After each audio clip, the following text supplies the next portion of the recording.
बरेला थाना अंतर्गत शारदा मंदिर से लापता हुई 2 नाबालिग किशोरियों को बरेला पुलिस ने सकुशल उनके परिजनों को सौंप दिया है। इस खुशी के मौके पर बरेला वासियों ने पुलिस टीम का फूल मालाओं से सम्मान किया। जानकारी के लिए हम आपको बता दें कि 11 दिसंबर को शारदा मंदिर से 2 बहनें लापता हो गई थी। इन दोनों बहनों को क्षेत्र में रहने वाले हनी यादव और राज यादव ने अगवा कर लिया था। परिजनों द्वारा इसकी शिकायत बरेला थाने में दर्ज करवाई गई थी। शिकायत दर्ज करवाने के बाद भी किशोरियों का कोई पता नहीं चल पा रहा था, जिसके कारण पुलिस दबाव में आ गई थी। लेकिन जैसे ही यह केस बरेला एसआई के हाथों में आया, उन्होंने तत्काल टीम गठित करते हुए किशोरियों को ढूंढ निकाला। आपको बता दें कि आरोपियों ने मजदूरी कराने के लिए दोनों किशोरियों को अगवा किया था।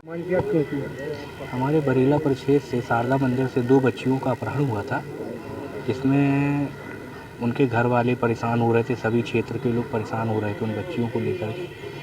तो हमारे थाना बरेला से सब इंस्पेक्टर अशोक गर्ग जी को बोला गया कि पता करिए क्या कैसा। तो इनकी और इनकी टीम को भेजा छत्तीसगढ़ में। पता चला कि वहाँ पे हैं वो। वहाँ जा कर के लोग ढूंढ घाड़ के लेकर के आए, सकुशल बच्चियों को लेकर के आए। इस उपलक्ष्य में हमने की बधाई दी हम लोगों ने, सभी मिल कर के गाँव परिक्षेत्र के लोगों ने। पुलिस की कार्यकारिणी से और गर्ग जी की मेहनत से हम लोग खुश हैं। उन्होंने सकुशल बच्ची को यहाँ लेकर के आए। परिवार भी खुश है, उनका परिवार के हैं ये दीपक विश्वकर्मा जी हैं। हम लोग पूरे क्षेत्र के लोग उनसे खुश हैं, इसलिए हम थाना बरेला के अपराध क्रमांक 573/74/20 धारा 363 के प्रार्थी राकेश विश्वकर्मा दिनांक 13/12/2020 को थाना उपस्थित आकर रिपोर्ट दर्ज कराया कि मेरी लड़की 2 लड़कियां, बड़ी लड़की शीतल और छोटी लड़की छाया, भटरा मोहल्ला के 2 लड़के हनी यादव और राज यादव बहला फुसला करके कहीं भगा करके ले गए। 13-12 से लगातार पुलिस उनको ढूंढने में हर संभव प्रयास करती रही। इसी दौरान हमने आरोपियों का CDR भी निकलवाया और जिस भी पार्टी से जिससे आरोपियों ने संपर्क किया था उसको हम लगातार संपर्क में रहे भी पार्टी। इसके बाद 25 तारीख को टीआई साहब ने बोला, क्योंकि नाबालिग लड़कियां थी, प्रेशर बहुत ज़्यादा था थाने में।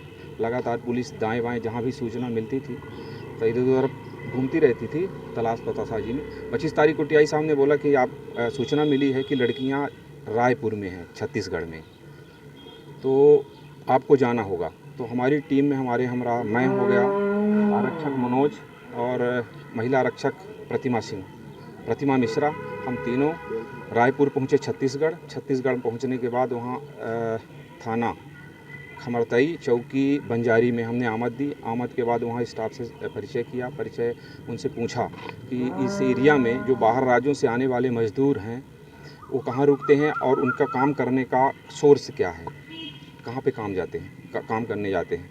उन्होंने बताया कि यहाँ पर बहुत सारी फैक्ट्रियाँ हैं, हज़ारों फैक्ट्रियाँ हैं जहाँ पर बाहर राज्य से आने वाले मज़दूर इन फैक्ट्रियों में काम करते हैं।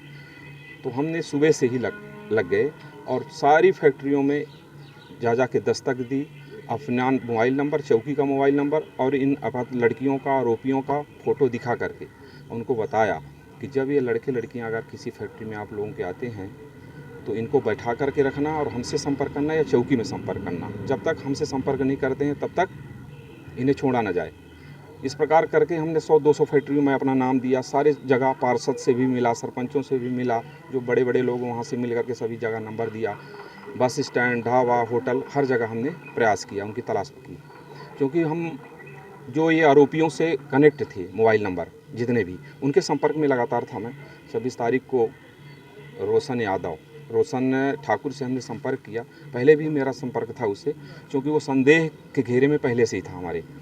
उससे संपर्क किया, वो आनाकानी करने लगा कि हमारे पास टाइम नहीं है आपसे मिलने के लिए। फिर भी हमने कोशिश किया।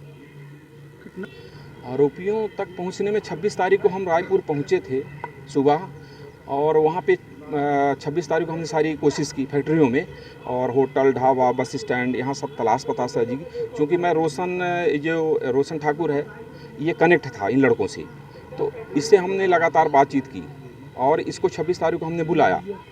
ये आया, इससे पूछताछ की, इसने मना किया कि हमारे को 15, हमने सिर्फ ये इसलिए बात किया था कि आप लोगों को मजदूरी के लिए कहाँ भेजना है, बाकी हमें जानकारी नहीं है। इसके बाद बी पार्टी में एक और था जो इन लड़कों से कनेक्ट था, सोनी। उससे बात किया तो उसने बोला कि नहीं, उत्तम लेके आया था मेरा दोस्त। उत्तम से संपर्क किया तो बोला हाँ, बस स्टैंड से हमने एक ईंट वाली फैक्ट्री में उन लड़कियों को भेजा काम करने के लिए। तो उस वहाँ पे जो ठेकेदार था उससे रंजीत से संपर्क किया तो उसने हमसे बताया कि हाँ साहब, 2 लड़कियाँ यहाँ पर हैं, आप आकर ले जाइए। हम वहाँ गए और रंजीत से बातचीत करके इन दोनों लड़कियों के लाया चौकी में दस्तयाब की। फिर लड़कियों से पूछताछ किया तो उन्होंने बताया कि मैं 11 तारीख को रात्रि के 9 बजे 5 लड़कों के साथ कहाँ शारदा मंदिर से निकले। उसमें कौन का था? हनी यादव, राज यादव, आकाश यादव, अंशुल और इसके बाद विक्की। पांचों यहाँ से गाड़ी में गए हैं और चिल्पी तक गए। चिल्पी में वो तीनों लड़के वापस आ गए, आकाश, अंशुल और विक्की। और ये चारों कौन? शीतल, छाया और हनी और राज, ये चारों पैदल चले यहाँ से। ब्यूरो रिपोर्ट, टीम पल पल इंडिया।